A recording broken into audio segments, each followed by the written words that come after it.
William of Occam was an English Franciscan friar. He was a philosopher and a theologian, and he's really only known for one thing, and it's called Occam's razor. It's a principle for solving problems or determining truth or determining whether a theory holds water. And it's been reworded many different ways, and the one that's come down to us that's most common is very simple. When you have two competing theories that make exactly the same prediction, the simpler one is better. Some people put it this way: the simplest explanation is usually the right one. Now, we know from practice that this is not always the case, but the point of Occam's razor is to set up a situation where you can test something. And if you want to test to see if something is true or not, the more variables you put into it, the harder it is to test. So what you want to do is keep it very simple. And then you can test it, and you can find out whether there's truth behind it or not. And we are going to use Occam's razor today to take a look at a few examples, because when you're in a congregation like this, and we emphasize the individual search for truth and meaning, and instead of a creed that's already been established, then each one of you is on this testing path, if you will, where Occam's razor, that principle, might help you in your life as you're trying to figure out whether something is true or not. So I've got a couple of examples that are pretty well known in our society, and ultimately you're going to have to make the choice for yourself whether you think these people are genuine or phony. But I'm going to use Occam's razor as we take a look at some of these. And the first one is a fellow called John Edward. And he's had a TV show on, he's been on all sorts of talk shows. He's a man who claims that he can communicate with the dead. And to me, when you make that claim, an extraordinary claim like that, you better have extraordinary proof. Otherwise, you're just taking advantage of people. And I don't hold much love for people who take advantage of other people. So this is how John Edwards claims to be able to speak to the dead. And John Edwards, sorry, there's no S on the end. He will be in a large group of people, usually a studio audience, and then he will say that he's getting something, some kind of communication. And I'll give you an example of one that I watched in preparation for this. And this was a video that was designed to show him in a good light, by the way. It wasn't a skeptical video. And so he sits there and he says, "I'm getting a younger male that's passed. I'm not sure if it's a son or a grandson or a younger brother." And then he looks off to this section of the audience. So we'll divide you in two sections. In this section, anyone out there got a young man that's passed? Okay, now if you're looking at a group of 100 people, 200 people, odds are one of them knows a young man who has passed. And he's already opened it up by saying, not sure if it's a son or a grandson or a younger brother. But a woman stands up. And he says, okay. And now he's talking to her individually. "I'm getting the impression that he passes in an event that was unexpected." Okay. A young man dying does usually pass in an unexpected event. So he's not really saying anything terribly profound there. But he's very sincere. Oh, he's very sincere when he speaks. You really think he's telling you the truth. And then he says, "I keep getting a 6. And he makes a 6 motion with his hand. "I'm getting a 6. Did something happen in June?" And she goes, "No." "Well, how about the 6th of a month?" "No." And she looks like she was really trying to think of something that has a 6 in it. And she keeps saying no. And he goes, No, there's a 6. There's really a 6. You just don't remember it." And he hammers on this 6. And he actually makes this sound like a virtue. He goes, "My critics will say that if I get a miss, I just let it drop. But I'm not letting it drop. There's a 6. You just don't remember it." And then he goes on and he talks to her some more. And he gets some hits and he gets some misses. And at the end, she does not know what this 6 is all about. But she is impressed that he figured out that there was a car wreck involved somehow. Well, if a young man dies unexpectedly in an event, the odds are it's an illness or an accident of some sort. I mean, that covers most of the options out there. So he does this, he makes lots of money, he writes lots of books, he gets on Oprah and other talk shows, gets his own TV show, his name is everywhere.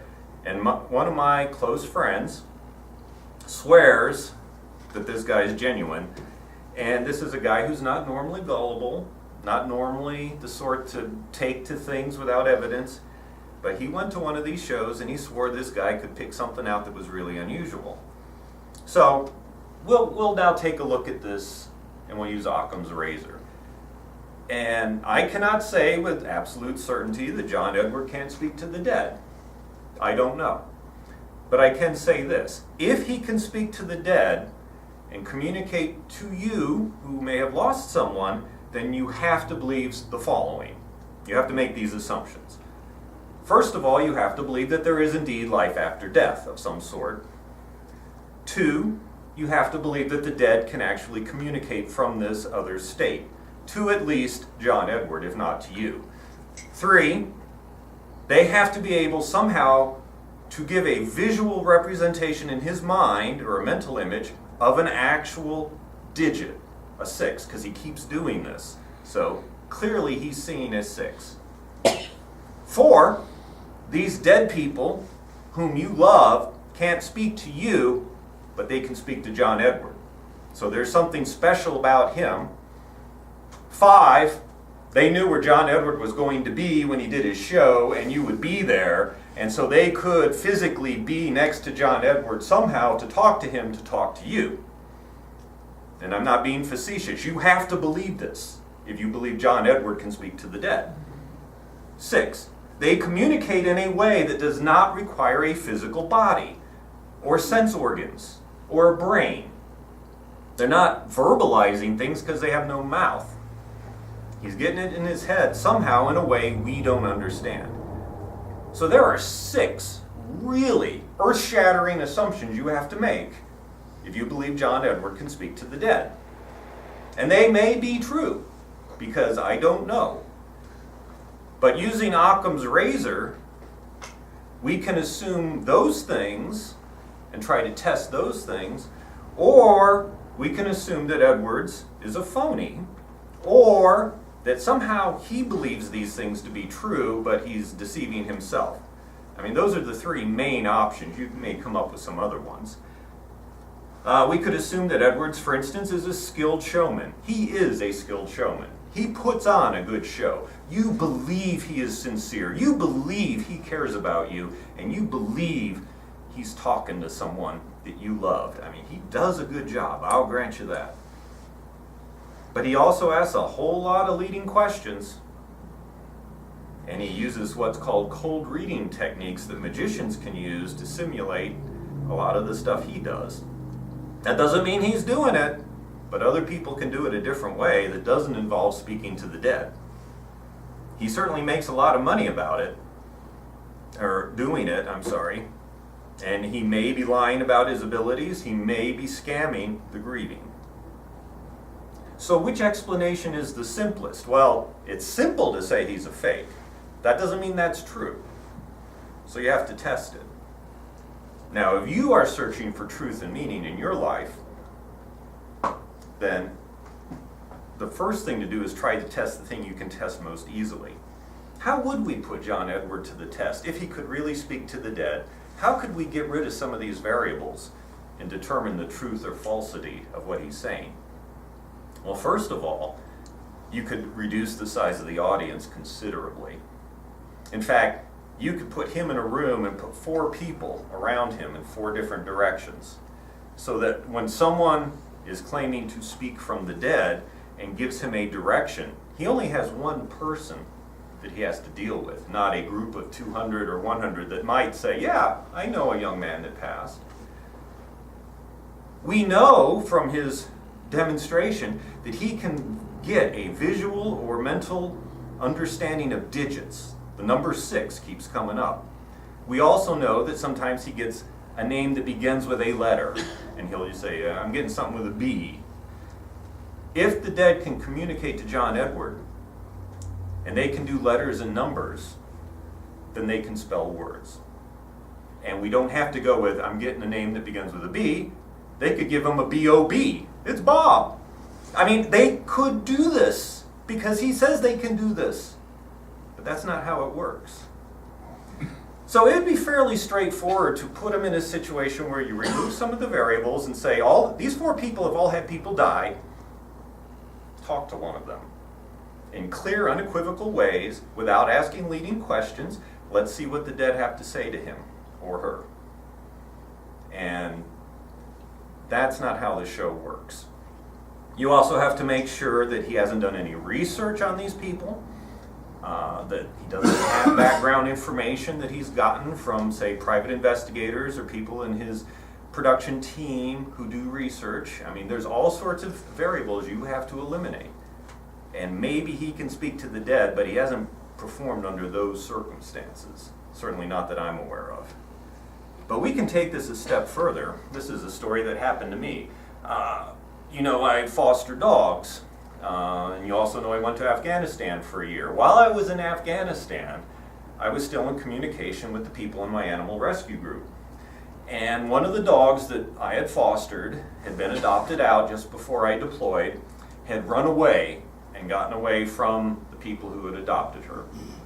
And they were terribly distraught and looked forever to try to find her and had no success. And they finally went to an animal psychic who said that they could communicate with dead animals. Now, if you believe that there's such thing as an animal psychic who can talk to dead animals, you not only have to believe all the things we believe about John Edward, you also have to believe that a human being can now have literal communication with a dog and carry on a conversation with a dog. Because that's what this person claimed. This person claimed that the dog told her that she had gone out in the woods and she was very afraid and she was afraid of all men, and she'd gone, and she went through this whole story and explained everything that happened to this poor dog, and it had died. Well, unfortunately for this animal psychic, I knew at least one of the things she had said was a lie, because to say that this dog was afraid of all men was a lie. The dog lived with me. I knew she wasn't afraid of all men. She wasn't afraid of me. The animal psychic never picked up on any of this part of the story, the fostering and all this or what happened before. Made up a story of why the dog ran off into the woods. And so me, being hard-nosed skeptic, deployed to Afghanistan, not in a good mood anyway, wrote out and said, this woman's a fraud. And she is taking advantage of you who are grieving. Boy, you can't... The emails I got about what a horrible person I was to call this woman on her lie. It's like, can't you let us have this illusion? No, she's charging you money and she's lying to you. I'm not going to let you have the illusion. And, this poor woman lost a dog she loved, and a woman's taken advantage of her. That's how I view it in my black and white world. I knew she was not genuine because she was giving false information. So in this case, there was no holding back. Now, this was before I became the much nicer, gentler guy you see before you today. But when people take advantage of other people's grieving or misfortune, I get a little upset. Now there's another guy. If you're my age or older, you may remember, you youngsters, this probably won't ring any bell. There was a fellow named Uri Geller. And I see some heads going. He was supposedly a man who could do, amongst other things, bend metal with his mind or with a gentle touch. And bending spoons was the big trick that he did. And his big thing was that he would try to get you to do it too. He'd tell everyone at home to try it. And they would hold a spoon and rub it gently with their fingers, and then the spoon would melt, sort of, or just break like that. And everyone went, wow. And there was this huge fad about bending spoons back in the 70s. Problem was, Uri Geller decided he would go and show this on The Tonight Show. Now this was a long time ago when Johnny Carson was the host. If you know anything about Johnny Carson, amongst other things, he was a magician, and he understood illusions and tricks. And he got in touch with another friend of his, James Randi, known as the Amazing Randi, who is a very well-known skeptic nowadays. And one of his things that he loves to do is go around and test people with alleged abilities. And he even had $1 million prize for years, decades, where if you come in, you claim you have a psychic ability, we'll set up a test, and you agree to the parameters of the test. We'll set it up, and if you pass, under the agreement that we have, you win $1 million. And he did this for decades, and no one ever passed. And understand that everyone who took the test agreed to the parameters of the test. It wasn't like, surprise, here's what we're going to do. For instance, water dowsers. People who hold the sticks and they cross when you get over water. Well, he set up a field with water pipes under it. And he'd ask the folks, can you detect water going through a pipe? Yes, we can. If we did this sort of a test, where we put you out in the field and you mark where the water is, could you do that? Yes, I could. And they never did. Or they would have buckets, and some had water in them and some didn't, and they'd be under a bridge, and you'd have to walk over the bridge and decide if the bucket had water in it or not. And never, ever, in all this testing, did anyone exceed random chance. So take that for what it's worth. He's the guy who gets with Johnny Carson and says, okay, if Uri Geller can really do these things, and because he could also detect water, that was one of his skills. First of all, you need to make sure he doesn't touch any of the spoons he's going to be bending. You need to set up some stuff for him to test that he has not seen or touched, or his people have seen or touched. And so Uri Geller's out there, and they're, oh, hi, welcome to the show, and they wheel out this table. And it's got a bunch of spoons on it. It's got a bunch of little sealed containers, some which have water, some which don't. And there were some other things. Needless to say, Uri Geller couldn't do anything that night. He kept saying, I'm really tired. I need to rest a little. And then he'd say, oh, I'm getting all these negative vibes. It's like you're attacking me. And Johnny's going, no, we're not attacking you. We just want to see if you can do it. And we brought all this stuff out for you. He totally and utterly failed. And James Randi and Uri Geller pretty much fought each other for years and years, and there were lawsuits and counter lawsuits. And problem is, Uri Geller made lots of money, wrote books, got hired by people to find oil and water and all this other stuff, and James Randi didn't make a whole lot of money telling people beware of this guy. James Randi also checked out a faith healer, Peter Popov. This was a guy who did a big charismatic healing service, and he'd have people come up, and he'd know information about them. He'd say, oh, you live at, 216 Oak Street, and they go, yeah. Until James Randi went in with a police scanner and overheard Peter Popov's wife talking to him on a hidden earpiece all the information they had picked up out front as they talked to people or looked at their prayer cards that they had filled out. He was so exposed, he actually went bankrupt. And yet, Peter Popov today has a new ministry that is being born again out of these ashes of humiliation and failure and being proved to be a fraud. People are still giving him money. He still has a ministry. Now, if Peter Popov or any of these other faith healers who claim to be healing from the power of God or some other source could really do it, could really heal cancer, could really help the crippled to walk again, they wouldn't be doing it in a show, in a church, safe and secure from prying eyes, from skeptics. They would be going into hospitals and proving it. If you're claiming to be a messenger from God and showing the power of God, you wouldn't be afraid of being tested. You wouldn't be afraid to go in to a ward where people are dying and really curing them. And this is where I get a little upset again about the bogus frauds who take advantage of those who are sick. Now there's a story in the Bible about a test like this that's actually a great story about how a test should be conducted. In 1 Kings 18, which is back in the Hebrew Bible, Christians call it the Old Testament. This is when the nation of Israel had been split. And so you have Israel, the northern kingdom, and you have Judah, the southern kingdom. 10 tribes went to the northern kingdom, 2 to the south. And the northern kingdom had bad king after bad king. And the Bible actually says this was a bad king. They're bad kings because they worship false gods. One of the more famous ones was King Ahab, who was married to Queen Jezebel. And a lot of people have at least heard of Jezebel. They worship a Canaanite god, Baal, and turned away from the true God. And so Elijah, the prophet of God, is told by God, go and tell Ahab it's not going to rain unless you say it's going to rain. And so Elijah goes and gives this message. There will be no more rain unless I say it's going to rain. And then immediately Elijah goes into hiding for 3 years. And there is no rain. Jezebel and Ahab are hunting down the prophets of God and killing them so they can worship Baal in peace. But there's this huge drought going on. And after 3 years, God says, okay, go and reveal yourself, and we're going to put the prophets of Baal to the test.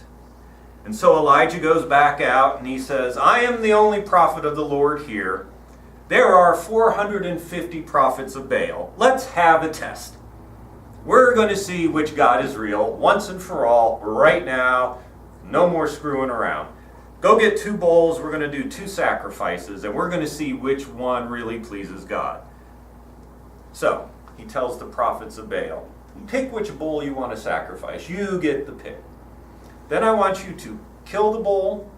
I want you to cut it into pieces, put out a nice big pyre of wood, put the bull on it, but don't light it. That's the only thing you don't get to do. And then, I'm just going to sit back here and keep my mouth shut, call on your God to light the fire. And the prophets of Baal agree, and they set it up, and they cry out to their God all morning, shouting, Baal, answer us! But nothing happened. Nothing at all. And so at noon, Elijah decides he's going to have a little fun. Pray louder! If Baal is really a god, maybe he's just lost in thought. Maybe he's busy. Maybe he's traveling. Maybe he's asleep and you need to wake him up. So the prophets start yelling louder, and now they cut themselves with swords and spears, and they're getting blood flowing to show their sincerity. And they go on until evening, and nothing happens. Baal did nothing. And so Elijah said, okay, now it's my turn. So he takes 12 stones, sets them around the altar to represent the 12 tribes of Israel. And then he tells some assistants, dig a ditch around the altar, put the wood on the altar, cut the bull into pieces. Now, get 4 giant jars of water, bring them up here. And they do. And he says, pour it on the wood. Now go get 4 more. Pour it on the wood. Get 4 more. Pour it on the wood. So they've done this 3 times, 12 giant jars of water. That little ditch all around the altar is filled with water. Everything is soaking wet. And then he just goes and says, Lord, you are the God of Abraham, Isaac, and Israel. Prove that you are the God of Israel, and I am your servant. Show these people that you commanded me to do all these things. Answer my prayer so the people will know that you, Lord, are God, and will change their minds. And at this point, fire comes down from the heavens and blows up everything, and it all lights on fire. And it's sort of obvious which one God chose at that point. Now, after this, Elijah didn't go up to the 450 prophets of Baal and go, good game, good game, good game. He said, round them up, let's kill them all. And that's what they do. So, they chase them all, capture them all, and kill them all, and then Elijah goes into hiding again because Ahab and Jezebel are really ticked off that he's killed all his prophets. Now, that's how you do a test. If you really are claiming to be a prophet of God, as Peter Popoff was, and able to heal, you would make the test so ridiculous that there's no question you're genuine. That's not how faith healers work. Now, at this church, we ask you to question your beliefs. It's on the sign out there. To question is the answer. Being aware of our own blind spots and predispositions is valuable as we seek truth and meaning. Now, I don't know that anyone here has any particular fondness for John Edward or Uri Geller or Peter Popoff. I probably didn't step on any toes. I may have, at least with John Edward. He's really the only one still going strong. But even if I did, ask yourself the questions I talked about. And this applies to anything you hold dear. we're not just talking about a few select people. Those are good illustrations. But if you hold to something dear, does it hold up under scrutiny? Can it hold up under Occam's razor? You know, can you reduce it to a series of simple tests to see if something really is authentic or not? If, on the other hand, you're only seeking to reinforce what you already want to be true, it's easy to fall prey to people who would take advantage of you. And we always have to be careful of that even here. You should never accept anything that I or anyone else at this pulpit says just because we're standing up here saying it, even if we say it with great sincerity, because we could be wrong. I don't think anyone steps up here with intent to deceive, but we can still be wrong. And so we always should test what it is we hold dear. Because, you know, if you want to go find a proponent for something outlandish in this day and age where you have access to virtually all the information there is on the internet, you can find some pretty crazy stuff out there. There are still people who believe the world is flat. There is a Flat Earth Society website, and I went and checked it out to make sure that it still exists, and it does. Supposedly, they have 500 members. I don't know how many of those 500 members really believe the world is flat, but if you go onto the sections where they're having, I forget what it's called, where you actually post stuff and someone else comments on it and so on, there are people who talk like they really believe this, that the world is flat. And if you want to believe the world is flat, you can go join and you can surround yourself with other people who believe the world is flat. Even though you know most people don't really believe that, you can find people who do. And you can get that reinforcement from others who believe this rather outlandish thing.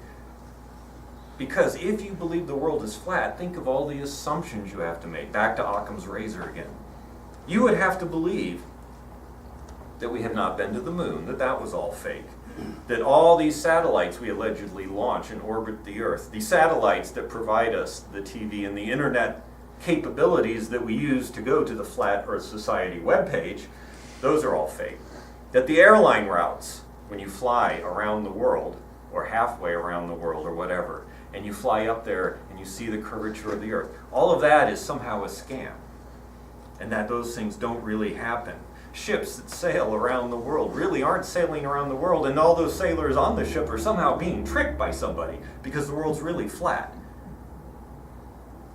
Or you could use Occam's razor and say, well, looking at things logically, if billions of people throughout history have believed the world is round and everything seems to function pretty well on the assumption that the world is spherical, then it's probably true. That's the simple explanation. It'd be an incredibly complex explanation if the world was really flat. And so, again, I don't think there's any flat earthers in here, but we can fall prey to a wide variety of other things by only listening to one side of an argument. So it's always good to test what it is we hold dear. Now, all this being said, the universe is full of marvels and things we don't understand. And so don't go out of here thinking, well, Doug says we got it all figured out, because certainly not by any stretch of the imagination. There's tons we don't understand, and we are constantly learning how little we really know. And so there is room for wonder and mystery and the transcendent in all of this. Just don't be taken in by people who are going to scam you because you're willing to open your minds to those possibilities. And that's the big difference. Just be careful of those, and there are many, who will seek to benefit from your openness to different ideas. And they will seek to take your money, or take your time, or somehow control you, or lead you down a path that is really full of error. So, we test our beliefs rather than accepting them uncritically, for by doing this, our journey to find truth and meaning in our lives will have a greater chance of success, at least in my humble opinion. But you can use Occam's razor on everything I've just said also.